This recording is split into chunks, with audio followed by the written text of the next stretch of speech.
The year is 1945, a pivotal moment in history. World War II, a conflict of unprecedented devastation, has finally ended. The world breathes a collective sigh of relief. But the scars of war are deep, and the landscape of global politics is forever altered. Victorious but weary, the Allied powers, the United States, the Soviet Union, Great Britain, stand at the crossroads of history. They are united in their triumph, yet divided by their visions for the future. Yet amidst the ruins of war, a new conflict is brewing, a clash of ideologies that will come to define the latter half of the 20th century, the Cold War. This was not just a geopolitical struggle but a battle of philosophies of capitalism versus communism. The Cold War was not a traditional war of armies clashing on battlefields. Instead, it was a multifaceted conflict fought in the shadows and in the minds of people across the globe. It was a war of ideas, of espionage, of proxy conflicts fought on distant shores. From Korea to Vietnam, these proxy wars became the physical battlegrounds of the Cold War, where the superpowers exerted their influence indirectly. It was a war of nuclear brinkmanship, a terrifying standoff that held the fate of humanity in the balance. The threat of mutual assured destruction loomed large, casting a shadow over the entire world. But perhaps most importantly, the Cold War was a war of narratives, a battle for the hearts and minds of people around the world. Propaganda became a powerful tool, shaping public perception and influencing global opinion. This essay delves into the heart of this complex conflict, examining the actions, motivations, and perspectives of both the United States and the Soviet Union. We will look at how each side justified their actions and the underlying fears that drove their policies. We will explore the key events that shaped the Cold War, from the Soviet consolidation of Eastern Europe to the Cuban Missile Crisis, a moment when the world stood on the brink of nuclear war, from the nuclear arms race, which saw the stockpiling of weapons of mass destruction, to the space race, a competition that pushed the boundaries of human achievement and technological innovation. Our aim is not to pronounce a definitive verdict, to assign blame to one side or the other. The Cold War was a complex and multifaceted conflict, with both sides contributing to the tension and fear that defined the era. Rather, we seek to understand the forces that drove this global standoff, to grapple with the enduring question, who was really responsible for the Cold War? By examining the historical context and the decisions made by both superpowers, we hope to gain a deeper understanding of this pivotal period in history. To comprehend the origins of the Cold War, we must first turn back the clock to the aftermath of World War II. Europe, devastated by years of brutal conflict, lay in ruins. Millions lay dead, cities were reduced to rubble, and economies were shattered. Into this power vacuum stepped two superpowers, the United States, economically and militarily ascendant, and the Soviet Union, having borne the brunt of the Nazi war machine but emerging victorious. American historian, the wartime alliance between these ideological rivals quickly unraveled, replaced by suspicion and mistrust. At the heart of this divide lay fundamentally different visions for the post-war world. The United States, championing capitalism and democracy, sought to contain the spread of communism, viewing it as a threat to freedom and liberty. Soviet historian, the Soviet Union, for its part, sought to secure its borders and expand its sphere of influence, promoting communist revolutions as a path to global equality and liberation. This ideological clash was further exacerbated by a lack of trust between the two superpowers. The Soviets, recalling the Western intervention against the Bolsheviks during the Russian Civil War, viewed the U.S. with deep suspicion. American historian, the Americans, witnessing the brutal suppression of dissent within the Soviet sphere, saw Stalin's regime as a totalitarian threat to democracy. In this climate of fear and mistrust, the seeds of the Cold War were sown. From the Soviet perspective, the post-war period was marked by a profound need for security and stability. Having suffered devastating losses during World War II, with millions of its citizens killed and vast swaths of its territory ravaged by war, the Soviet Union emerged from the conflict deeply scarred. The memories of the brutal conflict and the immense human cost were fresh, and the Soviet leadership was determined to prevent another such catastrophe from ever occurring again. This desire for security manifested in the creation of a buffer zone in Eastern Europe, a strategic move designed to create a protective barrier.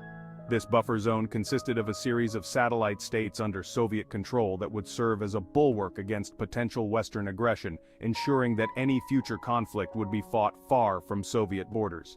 Soviet historian, the Soviets argued that their actions in Eastern Europe were justified, both by the need for security and by the popular support for communist parties in these countries.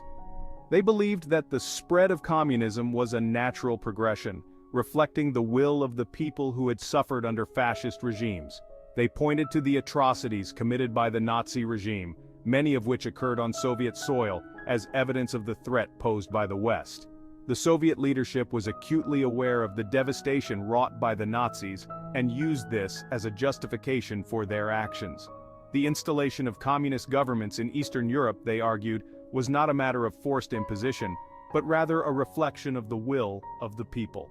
The Soviets maintained that these governments were established through popular support and were necessary to maintain stability and prevent the resurgence of fascism.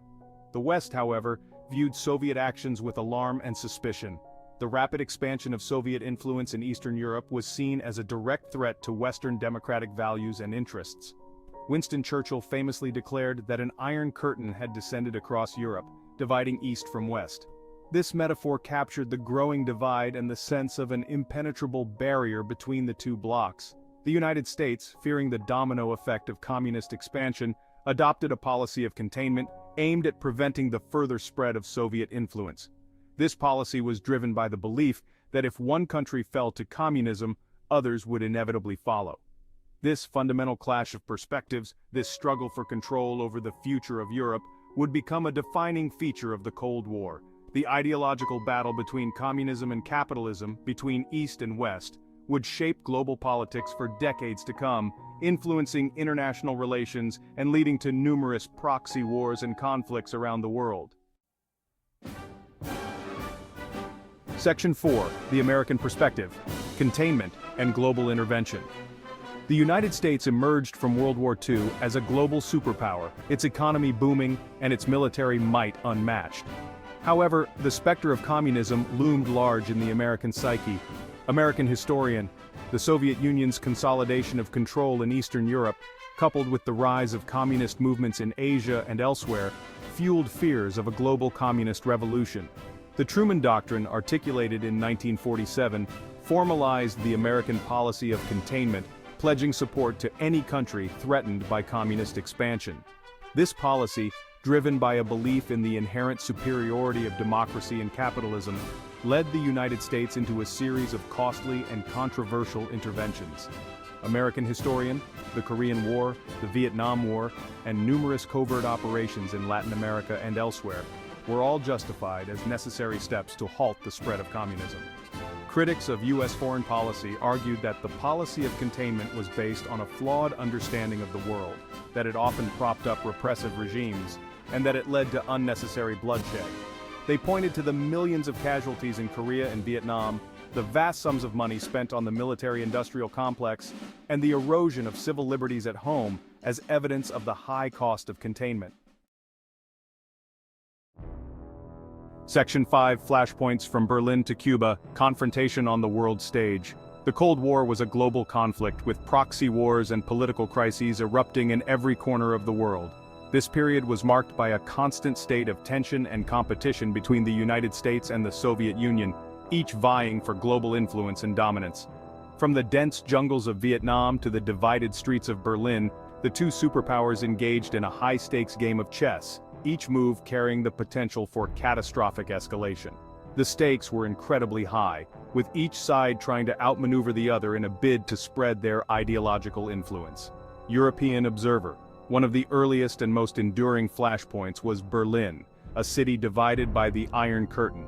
This division was not just physical but also symbolic, representing the broader ideological divide between the capitalist West and the communist East. The Berlin Blockade of 1948-49, in which the Soviets attempted to starve West Berlin into submission, was a stark demonstration of the Cold War's potential for conflict. The Western Allies responded with the Berlin Airlift, a massive logistical effort to supply the city by air, showcasing their resolve and capability. The subsequent construction of the Berlin Wall in 1961, a physical manifestation of the ideological divide, further underscored the tensions gripping Europe. This wall became a powerful symbol of the Cold War, representing the suppression of freedom and the stark division between East and West.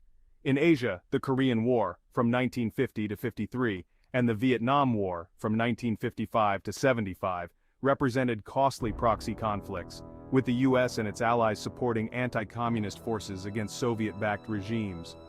These wars were brutal and devastating, with both sides suffering heavy losses. These wars resulted in millions of casualties and left an enduring legacy of division and instability. The human cost was immense, and the political ramifications were felt for decades, influencing international relations and regional dynamics long after the conflicts ended. European observer. Perhaps the most dangerous confrontation of the Cold War was the Cuban Missile Crisis of 1962. This 13-day standoff brought the world perilously close to nuclear war, with both superpowers on high alert. The Soviet Union's placement of nuclear missiles in Cuba, just 90 miles from US shores, brought the world to the brink of nuclear war. The discovery of these missiles led to a tense and dramatic series of negotiations between the US and the Soviet Union. Only through tense negotiations and a measure of luck was a catastrophic conflict averted.